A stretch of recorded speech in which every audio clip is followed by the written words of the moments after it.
इस्लामपुर में 1 जनवरी से शुरू होने वाली उत्तर दिनाजपुर जिला पुस्तक मेला का गुरुवार को पोस्टर का उद्घाटन इस्लामपुर अनुमंडल पदाधिकारी अंकिता अग्रवाल ने किए हैं। इस मौके पर इस्लामपुर नगरपालिका चेयरमैन कन्हैया लाल अग्रवाल, नगरपालिका के वाइस चेयरमैन ज्योति दत्ता और अन्य गणमान्य लोग मौजूद थे। ये जिला पुस्तक मेला इस्लामपुर कोर्ट मैदान में लगाए जाने हैं। नगरपालिका चेयरमैन कन्हैया लाल अग्रवाल ने कहा कि ये पुस्तक मेला 1 जनवरी से 7 जनवरी तक लगेगा और पुस्तक मेले के साथ साथ सांस्कृतिक कार्यक्रम भी होंगे।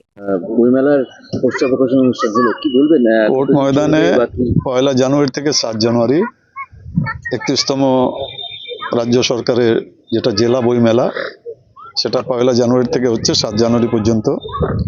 এখানে বিভিন্ন রকমের স্টল, যেগুলো বুক স্টল আছে সেগুলো তো তৈরি হচ্ছেই, পাশাপাশি সাংস্কৃতিক অনুষ্ঠানে যারা আছেন এখানে ওনারা উপস্থিত আছেন, মনোনীতা আছে, মৌসুমী আছে, আরও যারা এই গ্রাউন্ড কমিটিতে যারা আছেন বা প্রচার কমিটি যারা সাব কমিটি যারা আছেন সবাই এখানে উপস্থিত ছিলেন। সবার উপস্থিতিতেই আমাদের মহকুমা শাসকও এখানে অঙ্কিতা আগরওয়াল উনি উপস্থিত ছিলেন।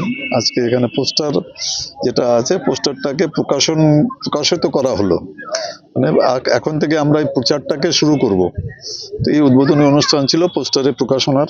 এই উদ্বোধনী অনুষ্ঠানে আমরা সবাই উপস্থিত ছিলাম। আমি আপনারা যারা প্রেসের যারা আছেন, যেহেতু আপনারাও এই প্রচার কমিটিতে আপনারাও আছেন, বিভিন্ন দুটো প্রেস ক্লাবই আছেন এই প্রচার কমিটিতে, আপনারাও এই প্রচারটা করবেন। কেন এখন আমাদের মোটামুটি আর সব কাজ হয়ে গেছে, কারণ প্রচারটা আমাদের দরকার আছে। তো প্রচারটা সোশ্যাল মিডিয়ার মাধ্যমে আজকে যেহেতু পোস্টার প্রকাশিত হয়ে গেল, আমরা প্রচারটা এখন থেকে আমরা শুরু করে দিয়েছি। এরপরে আমরা মাইকিংয়ের মাধ্যমে বা সোশ্যাল মিডিয়ার মাধ্যমে বিভিন্ন ধরনের প্রচার যে মাধ্যমগুলো আছে সেগুলোর মাধ্যমে আমরা প্রচারগুলো করব, কারণ প্রচারটা খুব দরকার আছে এলাকায়। এবার বইমেলায় কত বাজেট মতো আমরা এমনি 10 লাখ টাকা তো আমাদের রাজ্য সরকার থেকে দেওয়া হয়, এবার শুনছি নাকি ওটা 12 লাখ টাকা দেওয়া হবে। বাদ বাকিটা আমরা কালেকশন করছি, আশা করছি 20 লাখ টাকার মতো আমরা পৌঁছাতে পারবো কালেকশনে। স্যার কি ট্যাগলাইন থাকছে ঠিক আছে, আমাদের যেটা দিয়েছেন থিম যেটা আছে ঐতিহ্য, ভাষার ঐতিহ্য রক্ষা আমাদের অঙ্গীকার, এটা তো থিম আছেই।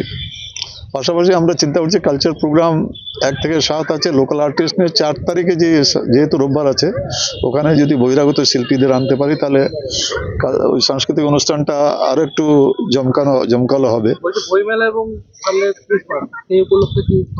না, শহর সাজানোর একটা এবার পরিকল্পনা নিয়েছি যে ওই ভিআইপি রোড যেটা আছে সেটাতে আমরা ওই যেখান থেকে ঢুকি আমরা নিউটন রাস্তায় বিধান রোডে, সেই এন্ট্রি পয়েন্ট থেকে আমরা যেহেতু সামনে 25শে ডিসেম্বর আছে, আমরা ওই টুনি বাল্বগুলো লাগিয়ে ফায়ার ব্রিগেড পর্যন্ত আমরা ওই টুনি বাল্ব দিয়ে যেরকম পার্ক স্ট্রিট কলকাতায় সাজানো হয় ঠিক ওই টাইপের একটা কিছুটা হলেও আমরা ওটা করার এবার করব।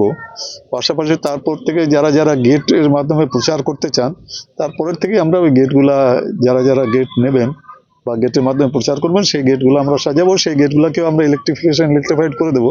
মানে ওইগুলো সব আপ টু 7 জানুয়ারি থাকবে। 23 ডিসেম্বরের মধ্যে কমপ্লিট হয়ে যাবে।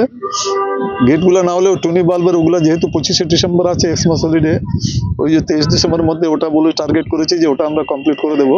আর গেটগুলো সব আমরা 1 জানুয়ারির মধ্যে 7 জানুয়ারি পর্যন্ত, গোটা ব্যাপারটাই 7 জানুয়ারি পর্যন্ত থাকবে। বলছি যে এখন তো বই পড়ার মানে বলতে গেলে এখন তো সবকিছু মোবাইলে বা কম্পিউটারে অনলাইনে মানুষ পেয়ে যাচ্ছে। ভুল ধারণা, যারা মোবাইলে সবকিছু পেয়ে যাচ্ছে তারাই বই কিনছে, অন্যরা বই কিনছেন কিনা সন্দেহ আছে, কিন্তু যারা মোবাইল ব্যবহার করছে আমি দেখেছি তারাই বইগুলো বেশি কিনছে।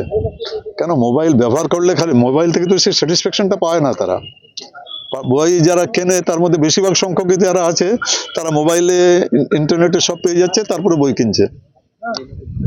কেমন বিক্রি হবে? না, ইসলামপুর বই মেলা তো প্রত্যেকবারই ভালো সেল হয়। এখানে দুটো সাব ডিভিশনে অল্টারনেটলি হয়, একবার ইসলামপুর সাব ডিভিশনে হবে আর একবার রায়গঞ্জ সাব ডিভিশনে হবে। তো গতবার কালিয়াগঞ্জে হয়েছিল রায়গঞ্জ সাব ডিভিশনে, এবার ইসলামপুর সাব ডিভিশনে আমরা ইসলামপুর পেয়েছি। ঠিক আছে।